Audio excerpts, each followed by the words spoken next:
Hello everyone and welcome to my video about everything that is wrong with Fallout 76. Now this is a video that I've been dreading making and I have put it off for some time and I'm actually glad that I did. Now I feel as though I should give a disclaimer about this video. First of all, this is unscripted. I thought about scripting it, but I feel like it wouldn't really come off right if I scripted it, even though it might sound a little bit more educated and clear. Another thing, the biggest disclaimer of all, is that I actually like Fallout 76. Now, for all the hate that it's been getting and all the negative reviews, I'm kind of on the fence. Like, I like the game, I am a Fallout fan. Did I think it was a wise decision by Bethesda? No. Did I think it was ambitious? Yes. So while I think it's a good game, and it is a game that I've invested several upon several hours into, as of making this video, I'm currently level 26 and I'm not stopping anytime soon. So while I have invested several hours into this game, several days, I do see where it's flawed, and I do see where people do have complaints about it. So I'm gonna go over the things that I find are wrong with the game, how I believe it should have been handled, and not only that, but if there are things that Bethesda is planning to fix, and if there are fixes that they have already said that they're going to change in the future, or etc., I will include those when I mention the problems in this video. So my first major complaint is actually with the Tricentennial Edition. Now, as I mentioned, I am a Fallout fan, and so when they announced the different editions, my wife wanted the Power Armor Edition, and because I don't believe that we need two Power Armor Editions, I decided to take the next step down and buy the Tricentennial Edition. Now, the thing is like, this is also a fault on my part, because I didn't really research it. But I also feel like there was a little bit of confusion about what might come with the Tricentennial Edition. Now, with the Power Armor Edition, you got the Power Armor helmet, you got figurines, you got a giant map.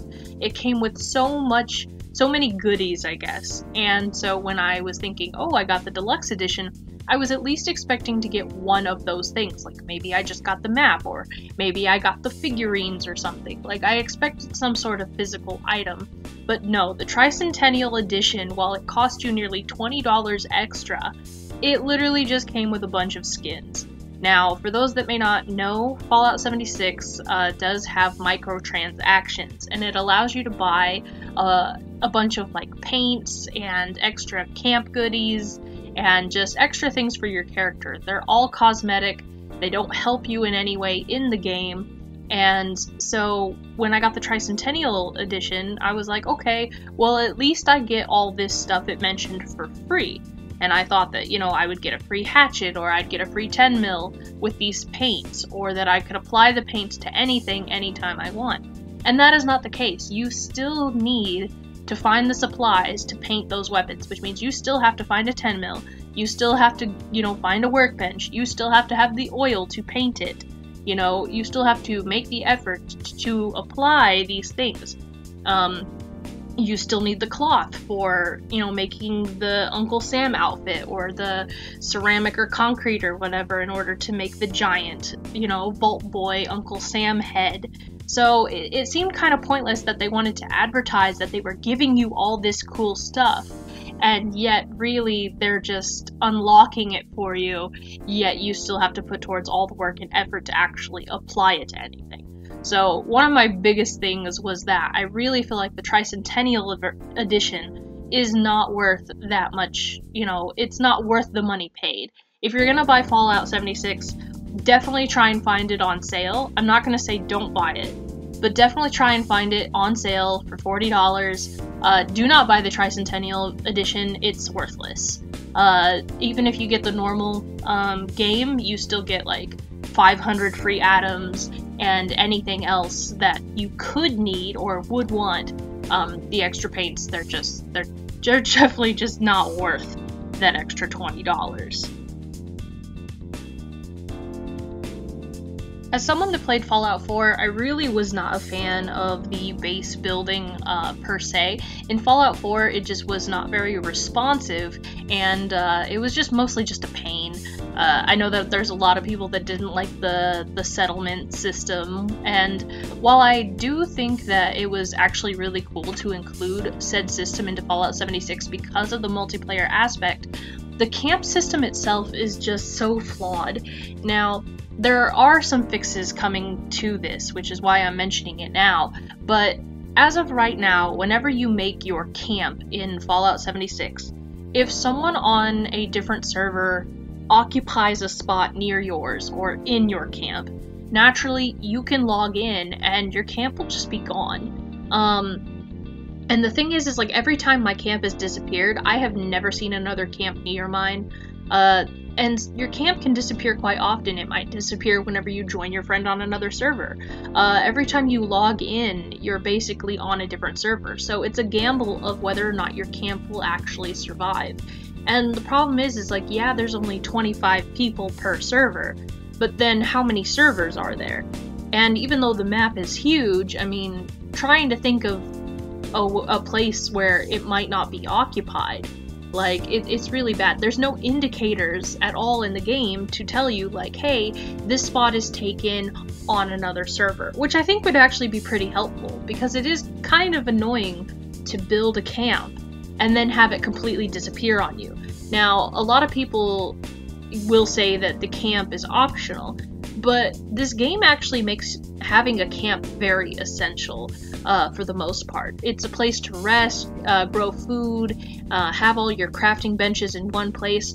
I mean, you can definitely survive in the game without a camp, but the way that the game works and the way that it revolves around scrapping and eating and drinking and just all of these things, and the fact that you can travel to your camp without paying caps, which is the biggest issue with the fast travel system, is how much it costs. Definitely a camp is something that you want to have, and if yours just randomly disappears, well then you're going to spend a good hour or so, or more, trying to find a new place for your camp. Another issue with the camp is that, yes, when your camp disappears, it is blueprinted, usually. The game still does have issues where the blueprints don't save, and then you have to start over from scratch with, and use all new materials, which really sucks. But while it does blueprint your entire camp, meaning that you can, basically place your camp wherever you want it to be, and you can relocate it, the problem is that none of the terrain in Fallout 76 is the same. So even if you build a house with a foundation that makes it completely flat, even if you, add pillars or add staircases, blah, blah, blah, blah, blah, you're still building around the terrain, and chances of you being able to place your camp in a different spot where the terrain will match up and it'll actually allow you to place your base because the terrain matches up, that's something that's nearly impossible, and that's something that I've had a lot of trouble with. I'm currently on my camp version 5.0, and I know that it's not the last time I'm gonna have to rebuild it or remake it or whatever, and then every time I move it, I have to rebuild it. So instead of going out and doing quests, I'm working on my camp, which is not fun. It's not something I like to do.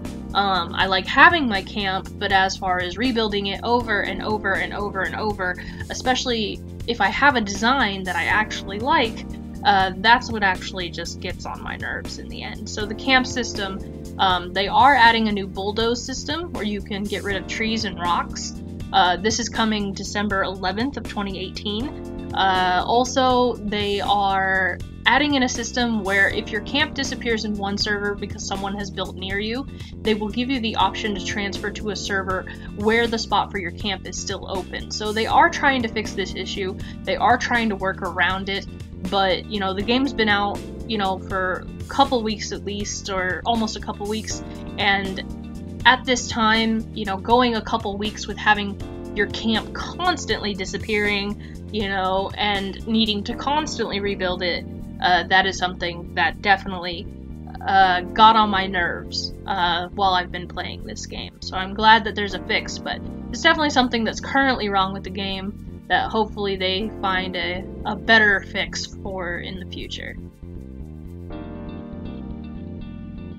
The servers are something that should really speak for themselves. Here I am playing a video of one of my experiences, and this is after a patch that they did. Now, the patch was supposed to actually stabilize the game and improve performance, but instead what happened was I went to a place where I had a quest, and the daily quest kept happening over and over and over again. As you can see, it keeps activating the quest, the daily quest, past the buck. And I'm not even able to move. I can't move my Pip-Boy. I can't access my Pip-Boy. I can't move. I can't do anything. Like, even the pause menu was impossible to bring up. And I thought to myself, like, hey, I'm just gonna go sit here. You know, the game obviously has to catch up. There's a lot happening. But no, it just ended up redoing the daily quest past the buck over and over and over and over again until I quit the game, and then I had to relaunch it at least 30 minutes later, because every time I tried before that, it was still giving me this sort of lag. And what's really bad is that this is on Xbox, which, yes, everybody's like, oh, you know, Xbox, blah blah blah, PC Master Race, whatever. It turns out that Xbox is actually the game that, the console that runs this game the best. The patches are so much smaller because there are not as many issues with the Xbox versions as there is with the PC and the PS4 versions. So the fact that it's running this badly on an Xbox, like, that's a problem. Last night, when I was playing with my wife, it kept freezing. We literally had to restart the game several times because it would freeze and we would get disconnected from the server. Now, usually when you get disconnected from the server, it's no big deal. You just sign back in, switch your server, and usually everything's okay. But there are times where the servers are just boned, there is no logging in, and you just have to just give up for the night. And this isn't something that I think should be happening at this point. Now, server crashes occasionally happen on any online game. This is talking about like World of Warcraft, Guild Wars 2. Like, these things happen, especially after like huge updates. But when you have, you know, a whole week of no updates, of nothing that's changed within the game, and yet you're having people that have to log out for an entire night and hope that the server is back up, you know, the next day, you know, this is bad for business. I think that the servers crashing, especially when you just complete a quest or you're in the middle of a quest and now you're going to have to do everything all over again, it's definitely something that aggravates a lot of people, and it's just not a good selling point for your game. Very quickly, I'm not the type to mind glitches, but occasionally they can get very annoying, especially if they keep you from playing the game. Considerably, Fallout 76 does have a lot of graphical glitches, but they usually don't affect combat or anything like that. But occasionally, you'll run across monsters that just cannot be killed. The damage doesn't register, your shots don't register, and it can actually be pretty annoying. However, the glitches is my least issue with Fallout 76, because mostly it just leads to hilarity. So I've actually compiled a few of the glitches that I've experienced, and would like to share them with you all now.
Having to work around other players might seem like not that big of a deal, but the thing is when you have tons of players, and I'm talking like 25 people per server, when you have multiple people doing the same quests over and over and over again, I mean, you're bound to run into somebody. Now, for instance, if someone is using a terminal that you have to get into, you have to wait for them to finish using the terminal before you can use it. And this makes sense because having multiple bodies pile onto the same terminal is obviously going to cause issues, and it's graphically going to be very, it's going to be very unpleasant, and it's going to, kill the immersion.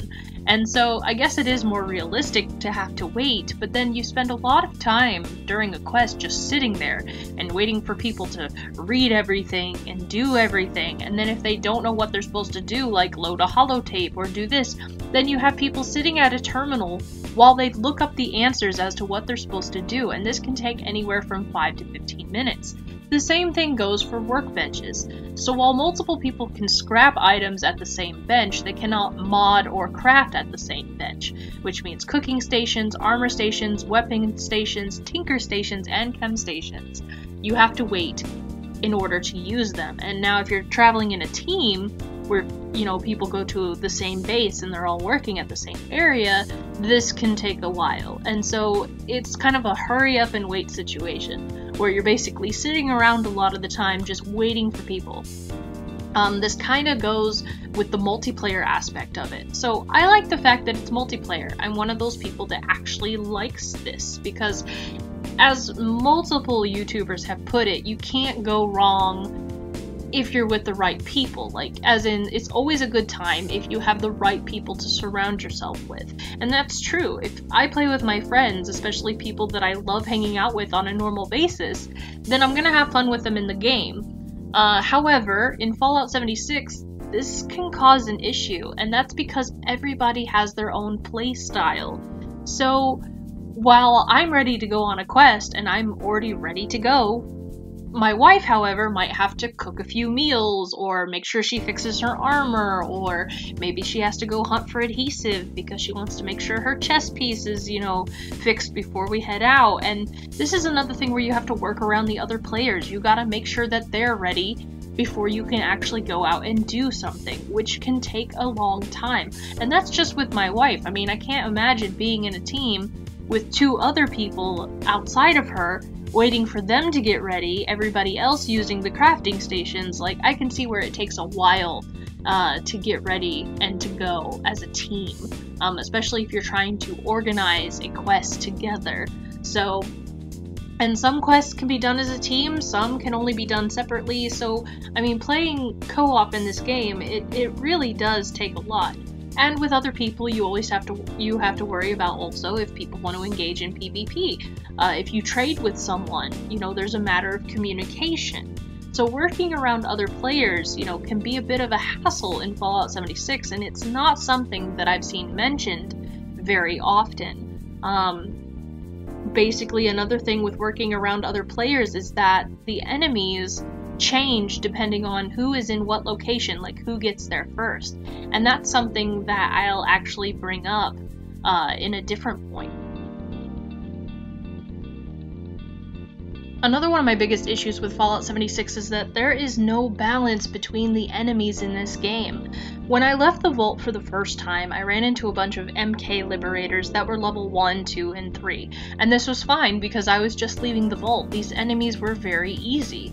And then as I went into the other towns, I was running into level 3 mole rats, and then, level, 3 scorched or something. So I was running into enemies and it seemed really balanced. But then the farther I got into the game, the more I realized that there's really no set level in any area.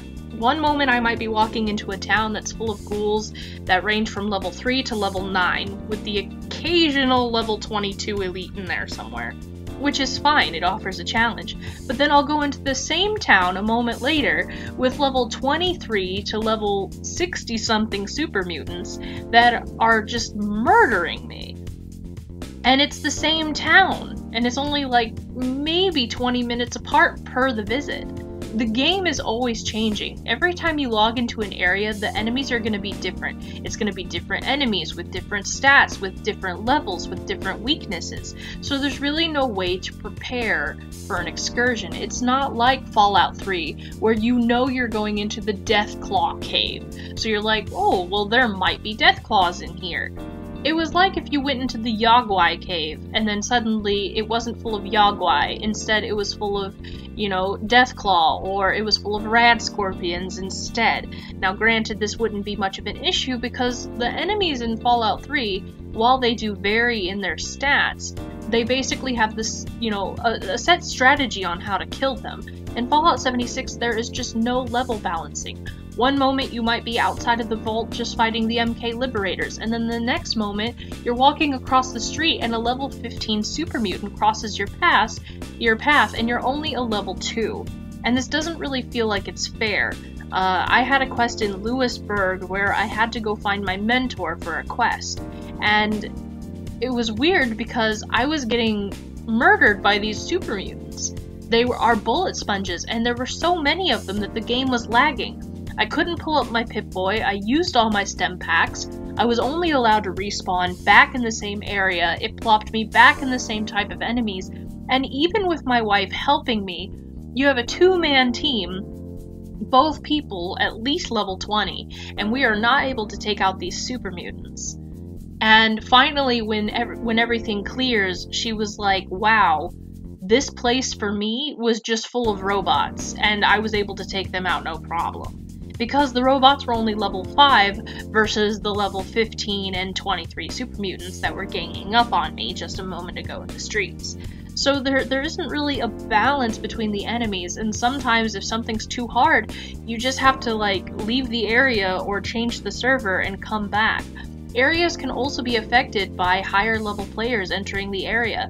If a level 62 person enters an area before you do, they'll probably spawn enemies that are at least level 30 and above to kind of match their difficulty, which if you're a level 15, or if you're something much lower than that, walking into these areas is practically suicide.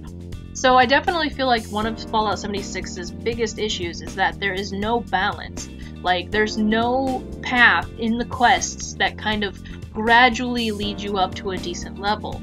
There's no way that it prepares you for the challenges ahead. You're kind of just thrown into the fray, and you have to know when something's too strong for you, when to leave, and when to come back. Not to mention that enemies respawn. So say you clear an area completely of all the enemies, and now you have free roam. The minute another player logs into that area, everything you just killed has come back to life, and it may be different enemies than what was there before.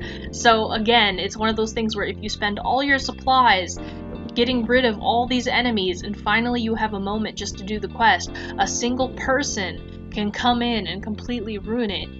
Because now you have no supplies, you barely survived the first time, and maybe the enemies are harder than before. So it's just one of those things where it's definitely a balance issue, it definitely can be discouraging, it's more of a pet peeve than anything, and it's something you have to learn to work around, but I definitely hope it's something that the devs or whatever, someone tries to fix sometime in the future. One of the main complaints about Fallout 76, which is not an idea that I share or an opinion that I share, is that there's a lack of story and then of course the lack of NPCs in the game. Now Fallout 76 actually does have a story. It has a really good story. However, another YouTuber actually put it into perspective that when you present the story through nothing but notes, terminals, and holotapes, you're not giving the player a story. What you're doing is you're giving the player lore, and that there is a really big difference between the two. So now I kind of understand, because as someone that does like talking to characters and likes getting to know the characters themselves, I can see where it would be kind of discouraging if you have to spend a lot of time at a terminal reading stuff, and if you have to sit there and listen to a holotape, especially when you're trying to actually accomplish something. And this kind of goes around working around other players, where I said if someone's using a terminal, you have to wait to use the terminal, and that means that other people also have to wait on you. So sometimes there might be a pressure to get out of the terminal sooner, which means a lot of that lore is lost. But don't take it that Fallout 76 has no lore or no story, because it is there. The responders, the Enclave, the Brotherhood of Steel, even the reason why there are super mutants, everything is there. And yes, there's the lore there too, especially the lore of the cryptids of West Virginia. So it's not like this place is devoid of any of that sort of thing. And especially in the mission shown above, this was actually a very, very emotional mission about the fire breathers. And if you listen to the holotape, it actually got pretty dang intense. So, I mean, there is story, but the way that it's presented is not something that a lot of people would enjoy. And so I do feel like this is a place where Bethesda has failed. Now, obviously, I don't think this is something that they can fix because I don't see them adding NPCs in the game outside of the robots that we already have. Now, for those that don't know, there are robots that are around the wasteland that give you quests that you can interact with, and of course that you can trade with. But the reason why they only include the robots and not people is that it's only been 20 years or 25 years since the bombs fell. There aren't a lot of survivors. There's actually pretty much no survivors. It's meant to feel very empty, and there are no people. And of course, the robots kind of emulate that no person actually survived. Humanity has not had a chance to really get its grip back. So it's not like Fallout 3. It wouldn't be like Fallout New Vegas, and it definitely wouldn't be like Fallout 4 because humanity hasn't had that chance to fully adapt to this new world. And they will really want to force interaction between other players. But again, that goes with working around other players, which can be both fun, but can also be a hassle. So the lack of NPCs does really bother people as it makes the world feel super empty. But for me, I didn't really mind it too much as the robots kind of did fill in for that interaction, and some of the quests where you think you're gonna find people and then you find out that there are no people really set the tone for this story, for this world, and the fact that you really are America's only hope of being rebuilt because you really are the only one left.